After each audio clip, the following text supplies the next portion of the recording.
Thank you, Chairman Mast, Ranking Member Crow. Thank you, Secretary Kerry, for being here and for your decades of varied and rich service to our country.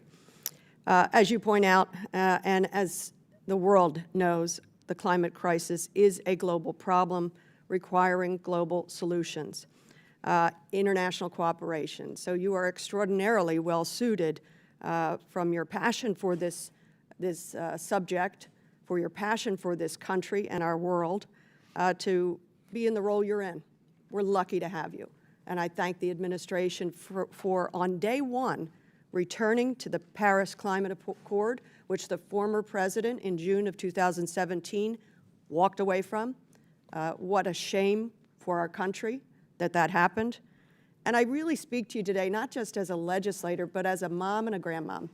I've got 4 grandchildren, and they're seeing the effects of climate change with extraordinary storms, smoke filling the atmosphere and hurting our eyes. In August of 2021, a crazy Hurricane Ida came up right through suburban Philadelphia, the 5-county area. Massive flooding, tornadoes, unprecedented for our area, suburban Philadelphia, and extraordinary loss and damage.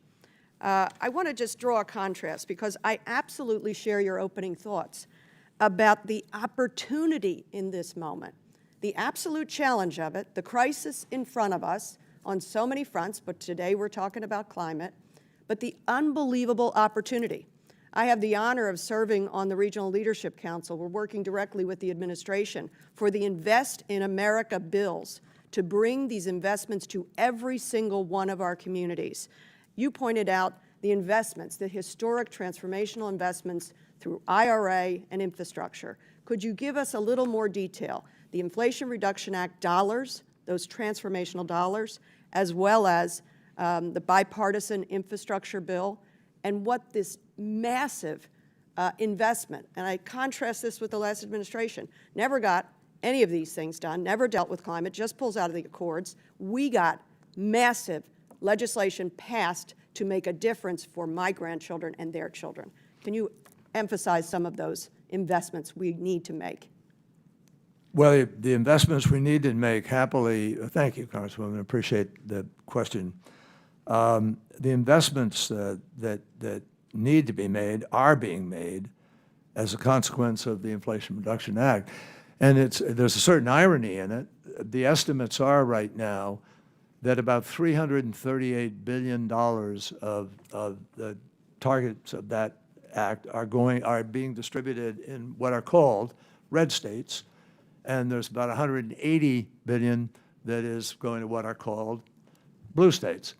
So the vast largest benefit is going to parts of the country where you have skilled workers who were in other forms of energy production who can readily be available and transition into the new technologies, whatever they're going to be, whether it's direct carbon capture or building out a storage capacity.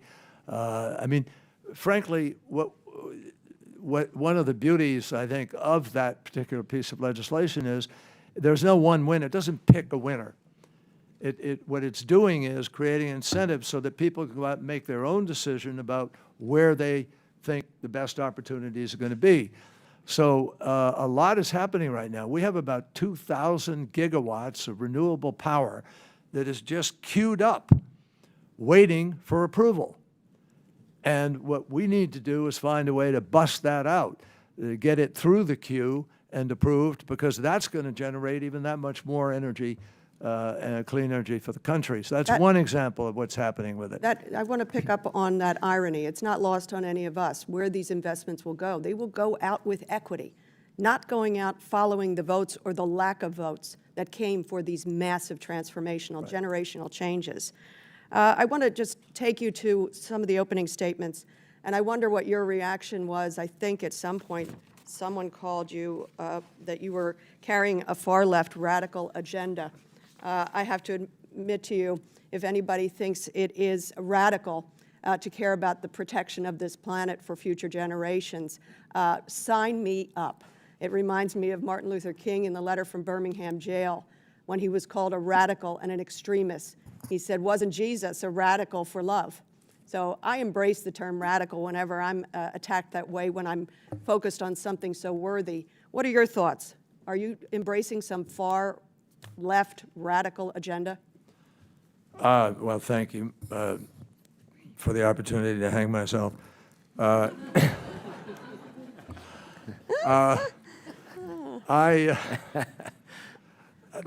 think I am pursuing common sense for political right, political left, Republican, Democrat, because as I said, what we're looking at is something that is human created. The problem we face right now comes from the way we inadvertently, it's the way the world developed starting in the middle of the 1800s with the Industrial Revolution, and we all accept, we've all benefited from it.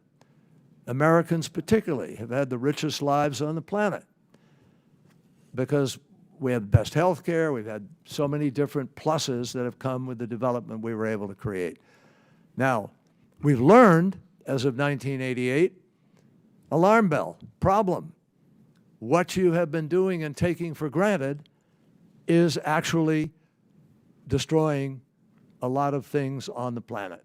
We lose about 8 million people a year to the quality of air, lack of quality actually, air pollution.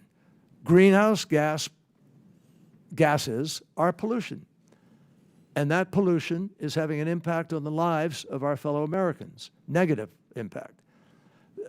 We're now seeing, because of the warming that comes with the emissions piling up in this, level of the atmosphere above the earth, it prevents the cooling from normally taking place. And so this warming is now totally documented. Everybody knows it's happening. Humans creating it. From the way we propel our cars, light our rooms and factories, heat our homes, that's what it is. It's the emissions.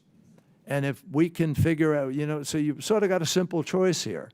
You either stop making those emissions or you can do something with them that's useful and doesn't harm things. And there is no proof to this date that we have the ability to be able to do that.